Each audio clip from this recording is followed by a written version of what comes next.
So the final book in the Harry Potter series, Harry Potter and the Deathly Hallows, came out over 10 years ago in 2007. A moment to let that sink in, please. And I don't know about you, but I still find myself grieving for it. I still find myself in a mourning process. And I still find myself longing for the same or something similar to what I got from reading Harry Potter. I'm still sometimes looking for the same joyful, enthralling amazingness that was Harry Potter. And I have found over the years some books that kind of have given me some similarities to Harry Potter. You know, books that when I've read them, I've thought to myself, someone that really loved Harry Potter as much as I did, or as much as I do, would really appreciate this. So I have compiled a list of 10-ish books that I really want to recommend to people who love Harry Potter and who feel that they need to fill the void that was left from Harry Potter. So I have 10-ish recommendations. Some of them are for younger children and some of them are quite more adult, but I still feel that they share something.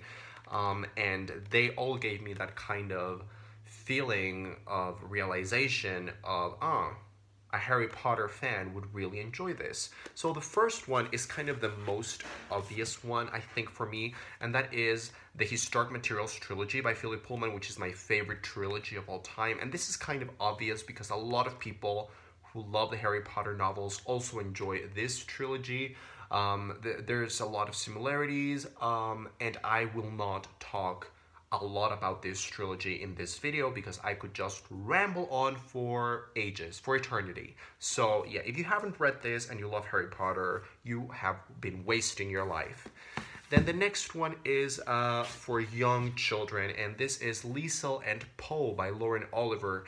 I actually read this not as a young child, but as quite a grown adult. I was 23, I think, when I read this, and it was my number 2 favorite book of that year. It was so incredible, so touching and charming and magical and fantastically well written. It's about this girl, Liesel, who I think loses her father, and she has an adventure with a ghost friend, and it's just a wonderful, whimsical adventure. I absolutely adored this.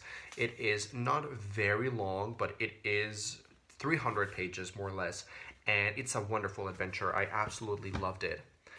Now, continuing on with some younger children's fiction, of course I have to recommend some Eva Ibbotson, and I think this is the one that would appeal to Harry Potter lovers the most. This is The Secret of Platform 13, and just from that cover, you can tell that there's a lot for Harry Potter lovers to be found in here. This actually has a quote right there that says, Eva Ibbotson is perfect for fans of Harry Potter. And you know, that's absolutely right. I think Eva Ibbotson and J.K. Rowling share a lot of qualities in the writing, and also the themes are very similar, the topics are very similar, the stories are very similar, the characters are sometimes quite similar.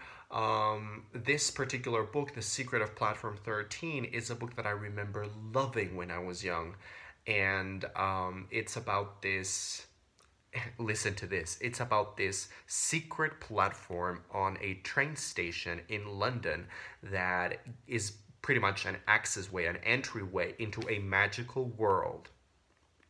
Hello? But it's really good, and it doesn't feel like, you know, like plagiarism or anything like that. It's just, it's very different, but the premise of it is very similar to some of the things in Harry Potter. Now, moving on to another kind of obvious recommendation, Artemis Fowl. The Artemis Fowl series by Irish author Owen Colfer. If you love Harry Potter, and you have never even heard of Artemis Fowl, if you've never started reading at least the first book in the series, I don't understand you. This is so great, and it's so close to Harry Potter. We have a teenage boy protagonist. He gets involved in this magical world which is full of, fairies and trolls and gnomes. It's kind of an underground, underworld kind of fantasy. It's so funny. It's so thrilling. It's so suspenseful and action-packed. It's probably more action-packed than Harry Potter. The Harry Potter books have always read more like mysteries to me, but this is more just like a James Bond version of Harry Potter. It's so good. I think it's like 6 or 7 books long. I've only read like the first 5 or 6. I never did actually finish this series, but maybe one day I will. Now, moving on to something a little bit more adultish.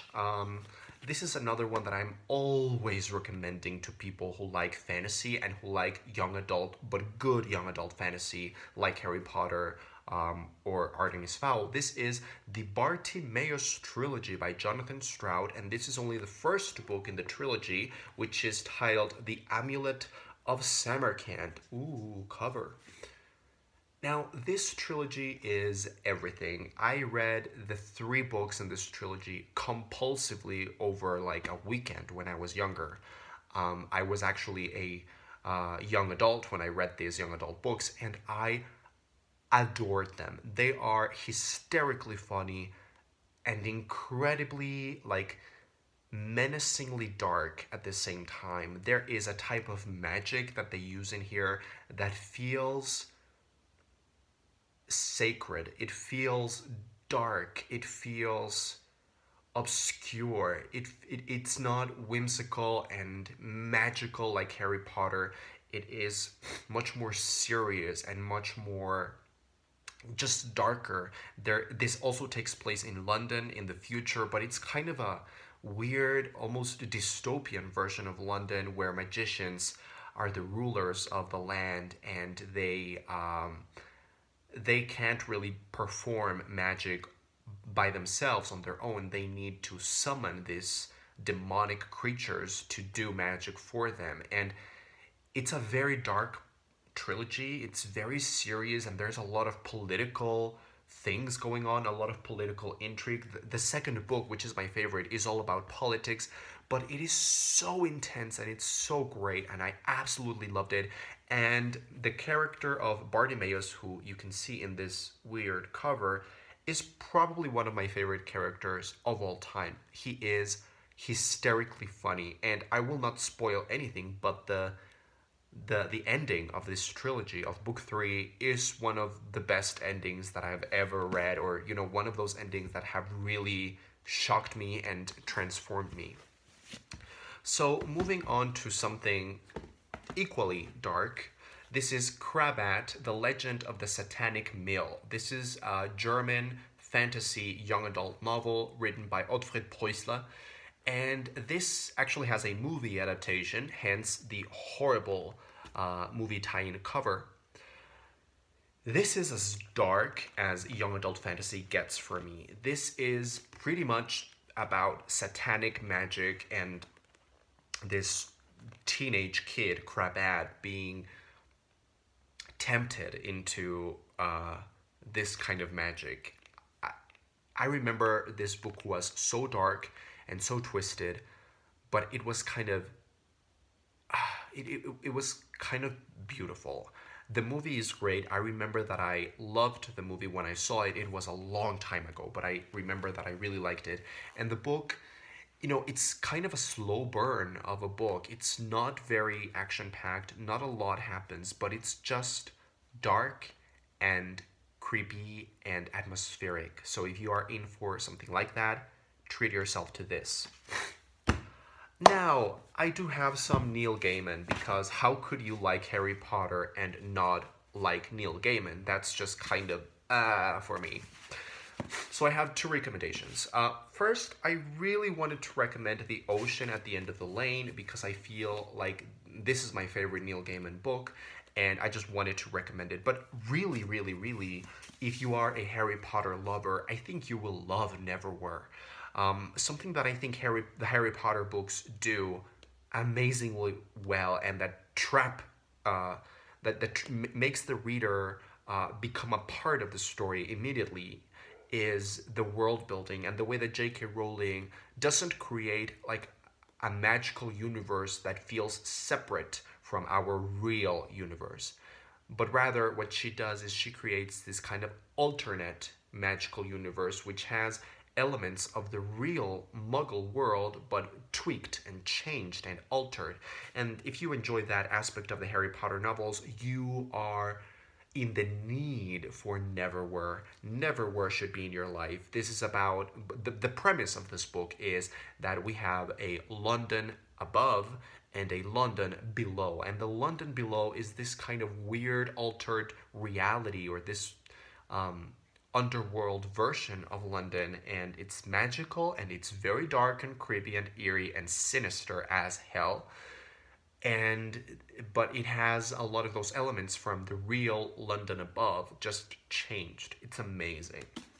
Also, it's very, very fun. Now, moving on to something lighter, but great. This is my favorite book of all time, The Neverending Story by Michael Ende, or Michael Ende. This is a German novel, and it is my favorite book of all time, even though I haven't reread it in like 5 years. I should probably reread it soon because I'm starting to forget a little bit of what happens in the story. But what you need to know about this book is this is the story of an outsider boy who finds some comfort and some solace in this book that he finds in a bookstore. And he starts reading this book hidden from the world, pretty much, and in an attic. And he starts reading, and he becomes a part, like literally becomes a part of the story. He enters the universe of the story, and he finds himself on this quest. And it really is a metaphor for a bunch of different things. It's about finding yourself and identity and courage and bravery and all these things. But, you know, this also is my favorite book of all time because this is as great as fantasy gets for me. Every chapter in this book feels like a perfect short story. It feels like dipping in and out of a magical universe. Every chapter introduces you to a new part of this world, and it feels like you are literally on a bus ride, on a tour guide, on one of those tour guide buses, like sightseeing buses, taking a look at this universe that Michael Ende has created. It has some of my favorite characters and settings of all time. It's deeply philosophical and literary, and it will make you think a lot. So that's why this is a book that you can read multiple times. Now, something very similar to The Neverending Story is another book that I should really reread very soon, and that is The Princess Bride. If you have watched the movie with, what's his face? What's his name? I forgot. Mandy Patinkin. The movie is fantastic, but the book is even better. That's all I'm going to say. If you enjoy Harry Potter, you will enjoy The Princess Bride for its whimsy, for its playfulness, for how the author is constantly breaking the fourth wall, and it becomes a very meta kind of experience. This is just a perfect fantasy comic novel. And finally, probably the most adult recommendation that I could possibly ever give to a Harry Potter fan is Jonathan Strange and Mr. Norrell by Susanna Clarke. This is kind of complex because the writing is really dense and classical feeling. It's a story about war and history. It reads like a historical fiction novel. It is very dense sometimes, and it feels complicated. Also, it is ridiculously long. Like, it's like 900 pages long or something. Yeah, 800 and something pages. But it is very good. If you have the patience and the chops to read this, you will not regret it. As always, thank you for watching, and please leave your comments down below and let me know if you have read any books in your life that have made you think, oh, this would be great for Harry Potter fans. I am Just One Reader, and I will see you on the next video.